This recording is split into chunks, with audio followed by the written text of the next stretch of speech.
Hi everyone, kamusta po kayong lahat? Isang magandang araw po sa inyong lahat. Ay, nako, kamusta? Kamusta? Maraming nagpabook sa atin ng reading, nakakalungkot yung mga kwento nila, no? Na syempre, kung Diyos lang ako, talagang lahat kayo, ano? Kukunin ko kayo at aalisin ko kayo dyan sa mga problema ninyo. Okay, nakakalungkot kasi marami akong nababasa na nakakaawa. Pero wag po kayo mawalan ng pag-asa, mga mahal ko. Tandaan ninyo, mahal tayo lahat ni Lord, ni God, ni Allah, kung ano man, sino man ang Diyos ninyo. Okay? Lahat tayo pare-pareho dito. Okay? So, sige, tingnan natin kung anong energy ng person mo. Kung ano yung nararamdaman niya dito. Okay? Unahin natin kung ano yung nararamdaman sa'yo ng person mo. Nagkalabuan ba kayo? May nararamdaman ako dito na sobrang lungkot. Sobrang lungkot talaga. At feeling niya kasi parang masaya ka. Okay? Maaari ko bang tawagin ang mga letter G, L, M, A, W, E, S, G, H, P, X, L. Kung may mga letter po yan sa pangalan ninyo, meaning to say, malakas po yung enerhiya na nagdikit tayo or nag-connect tayo. Okay? U, N, D, O, sige. Pero kapag resonate pa rin po kayo, kahit hindi po kayo natawag, wag po kayong malungkot. Okay? Huwag kayong malungkot. Kasi talagang may message din para sa inyo. Okay. Ayan, oh. Three of Pentacles. Sige, tingnan natin. Three of Pentacles. May nakikita ako dito na parang pagkaisa. Gustong magbuo, gustong mabuo. Okay? Ayan, may na-manifest pala ito. Maaring nagdadasal yung person ninyo. Maaring nakaramdam ako ng parang, Lord, sana tulungan mo ako sa problema ko. Sising-sisi sa ginagawa niya, pagsisisi. Meron din po ako nakikita dito na parang kalakasan niya ang inyong pamilya. Okay? Ace of Pentacles.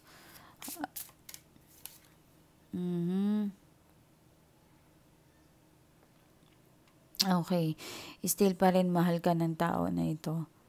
Okay? May nakikita po ako na parang nasisense ko na handa siyang ibaba yung pride niya, handa siyang magbago. Simula kasi nung nawala kayo, feeling niya parang lost siya.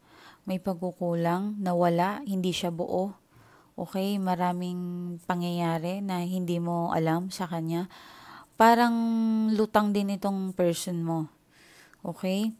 Lutang din siya at nakikita ko parang possible po, pasensya na kayo ha sa sasabihin ko, alam kong magiging malungkot kayo. May mga na-absorb tayo na na-spell, maaring na-spell po yung person mo at umiiyak po ito. Umiiyak siya kasi kahit anong kahit anong gusto niyang bumalik sa'yo, may mga pumipigil. Siguro, moody, nagbabago yung kanyang mood, gawa ng dahil sa spell. Okay? May nasisense naman ako dito, hindi common na tahimik siya, wala siyang ginagawa, hindi ka na niya mahal. Malinaw na malinaw po dito na may pagmamahal pa rin sa iyong person. Okay? May paglalakbay, may gagawin, masaya. Mukhang maganda ang balita sa kanya, ano? Nasisense tayo dito na parang celebration. Makakatanggap siya ng balita, possible. Kung nag-a-abroad yan, possible na makaalis. Kung may lakad, may deal, may gustong gawin, matutuloy po yan. Possible din po na uwi siya ng Pilipinas o any kind na ano. Maganda po ito. Meron siyang inaantay na magandang balita. Possible din mapag-angat ng promotions, matutuloy po yun. May inaantay siyang something. Possible din hanggang ngayon nag-aantay siya sa'yo. Yes po. Possible po yan. Akala mo kasi naka-move on na siya. Pareho kayong dalawang nag-aantayan. Okay?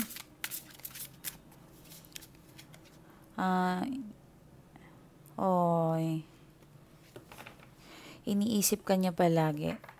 Walang oras na hindi kanya iniisip, walang oras na baliwala ka sa kanya. Walang oras na parang naging masaya siya nang wala ka. Actually, may nararamdaman ako dito, simula nang nawala ka, naging malungkot na siya. Okay? Naging malungkot na siya. Parang may something siyang planong regalo, may nasisense ako, may gagawin siyang regalo, may ibibigay or binigay na ito sa'yo. Parang pinag-iipunan niya, parang meron siyang surprise sa'yo if ever nagsisama kayo or magjowa kayo ngayon. Okay? Oh, okay. Meron nga talaga. Um, yung iba dito, congrats ha. Ngayon pa lang babatiin ko na kayo. Kung bago kayo sa relasyon and relationship ninyo, kung may kausap ka, mukhang kilala mo na yung the one mo. Okay? So may nakikita din ako dito, bawas-bawasan mo lang yung pagsiselos ha. Apektado yung relasyon ninyo. Kung masyado kayong selosa or seloso. Okay? Hinahangaan ka ng tao na ito, malakas yung paghanga niya sa'yo, mataas. Okay? Ayan, oh. Ikaw yung pinipili niya. Nakikita ko dito, mukhang ikaw talagang pinipili niya. Even yung iba dito na parang na-spell yung person ninyo. Ikaw po yung pinipili niya at ikaw yung mahal niya. Tulungan niyo siguro siya. Paparating na yung kanyang swerte, yung person mo. Paparating. May mga pagsubok dumating. Tingin ko mga last week, 2 weeks. Parang ilang buwan na rin ito, sinusubok siya ng panahon. Pero sa tingin ko, itong time na ito, this time, makakabawi na yung person ninyo. Ang ganda oh, full of blessings, pag-angat, pagbabago, new beginning para sa person ninyo. Okay? So, yan po ang inyong reading sa inyong person. May nakita ako parang nagkakape. May nakita din ako na parang basa ang buhok. Okay. Di ko alam kung nagluluto ka kasi may naaamoy ako. Okay, kuha tayo ng traditional na cards. Okay. May isang taong nakatago dito. Mukhang nagagalit. Maybe kapatid, kamag-anak. May nakaaway siya sa kanyang kamag-anak. Possible din yung third party. Mukhang pinapabayaan niya din yung third party na ito. Ano? Kasi parang hindi sila okay. Okay? Hindi sila okay. Possible. Tingnan muna natin. Okay. Ayan. So, kung may third party po yan, malamang sa ngayon ay sila ay magkaaway. Meron pong hindi boto sa kanilang relasyon. Possible kapatid, kapamilya, kamag-anak ng babae ng third party, may pumipigil dito sa kanila. Okay? O yung person mo parang may naiinggit. Attraction siya eh. Maano siya sa tao. Kinakainggitan yung person ninyo. Possible ikaw din. May nasisense ako ganun. Okay? Tingnan natin. May mga nakikialam sa relasyon ninyo. Ito po ay inyong energy. Ano yung energy nyo ngayon? Bigyan nyo po sila ng magandang reading ngayon. Lord, ako po ay nakikiusap at linalapit ko po itong taong nanonood ngayon sa akin. Mukhang may travel akong nakikita talaga sa'yo. May lakad ka ba? Bukas, may alak, may nakita ako. May bibisitahin ka ata. Okay, possible.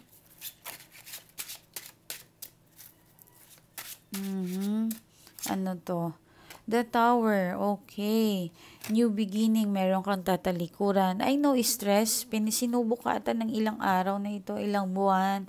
Marami kang heavy sa puso mo. Mukhang may pagsusuko. Mayroon ditong sumisigaw. Nahihirapan. Hindi mo tanggap ang pangloloko ng person mo. Hindi mo deserve din ang para sa'yo. Okay? Minsan may naririnig ako ngayon na parang sinasabi mo, kailan kaya ako susuko? Kailan ko ito bibitawan? May mga salita kang ganon. Okay? Mukhang meron kang dapat i-let go. I-let go mo yung mga toxic na nasa paligid mo. Yung mga mabibigat sa puso mo, tanggalin mo na yan. Okay? Meron ako nakikita dito, 9 of Pentacles. Okay, makakabawi ka daw kung ano man ang mga losses na pera mo, bills, maraming bayarin, loan, or ano man yan, makakabawi ka daw. Okay, tutulungan ka ng universe. Okay, the Chariot. May mabilis na paparating na. Okay? Promotions, possible. Dagdag sahod. Maaring may someone na biglang mag-aabot sa'yo ng pera. Okay? Yan. Wow, may paglalakbay. Meron ka atang lakad. Meron kang gagawin. Ayan, oo. Iniisip ka ng person mo ngayon. Gusto niya makipagbalikan talaga sa'yo. Gusto niya makipagbalikan sa'yo, pero some of you, yung person ninyo, ay still fixing. Yung pinifix niya yung buhay niya o yung sarili niya. Gusto niya talaga magbago. 100% talaga. Okay? Pero yung mga na-spell ay kailangan nyo ng tulong. Magpa-reading muna po kayo. Kailangan po lahat ay sumala, dumaan sa reading po, mga madam ko, mga boss ko. Kasi hindi naman po lahat na na-spell. Okay? Family problem. May nasense ako dito, mukhang may problema ka sa pamilya mo. Ikaw yung breadwinner. Okay. I'm sorry to say, pasensya na po. Alam ko mabigat ang pinagdadaanan mo. Okay, mga breadwinner dyan. Okay, wow. Pareho kayo ng person mo. Oh. Meron kayong 6 of Wands. Gaganda ang paparating na papasok ang career mo, aangat ka, magtutulungan. Gaganda, huwag ka mag-alala. Ngayon, breadwinner ka, nahihirapan ka, pero darating ang time na magiging masaya ka. Lahat ng pinaghihirapan mo ay mauuwi talaga sa success. Okay?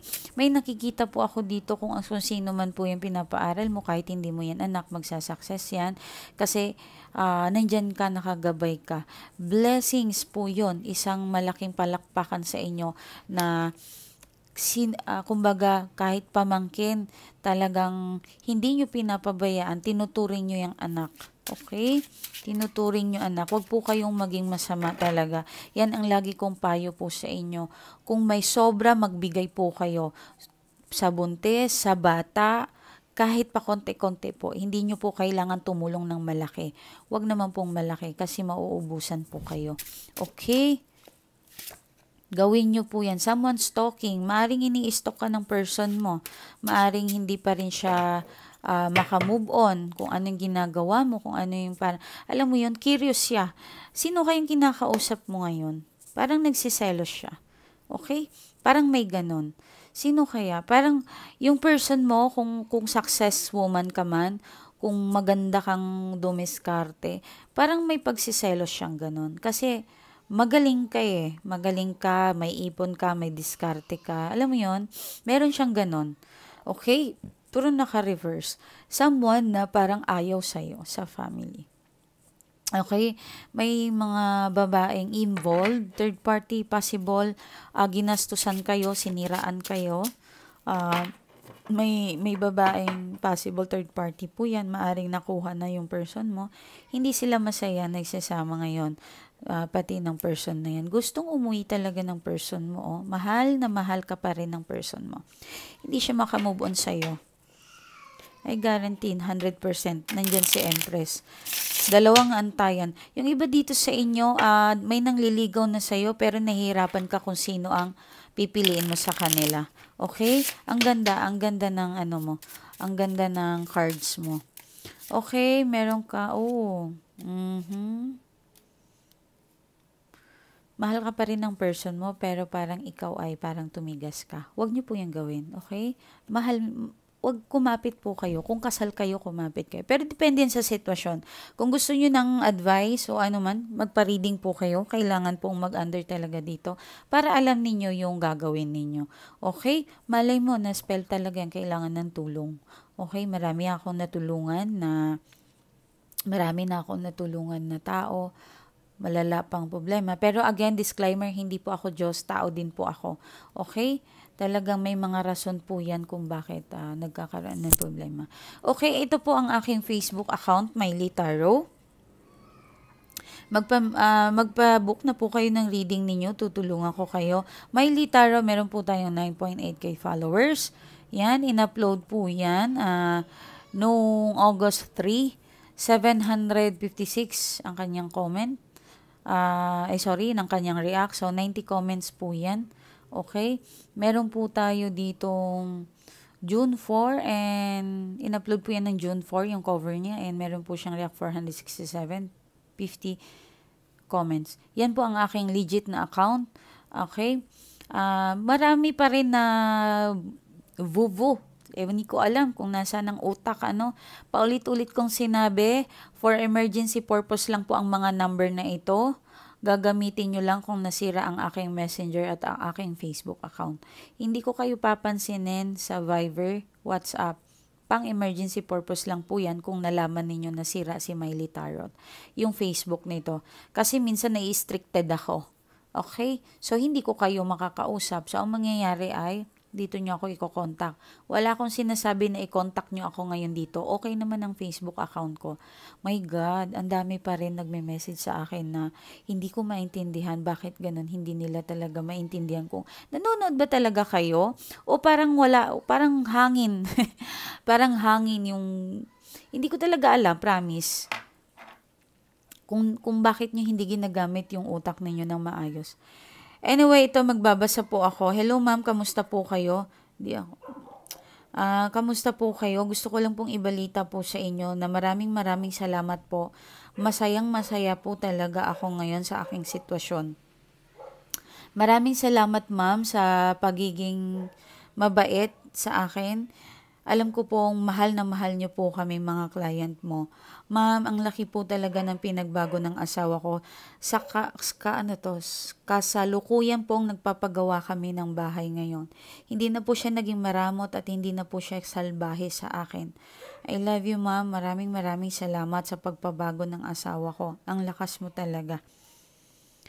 Okay, so shortcut lang po yun. Mahaba po talaga ang message ni ma'am. So sige na po, hindi po ako magtatagal dahil marami po tayong inaalagaan. Huwag po kayong mag-alala dito sa reading kung ano man lumabas niyan. I-claim nyo lang po yung mga positive reading. Meron tayong bukang liwayway bukas. Kung gusto nyo sumama kayo. Gumising kayo ng sunrise. I-google nyo po yun kung kailan ang sunrise ninyo. Diyan sa Pilipinas kayo or OFW kayo, i-search nyo po yan anong oras ang sunrise. Dito din po sa atin, i-search ninyo kung nasa Pilipinas kayo.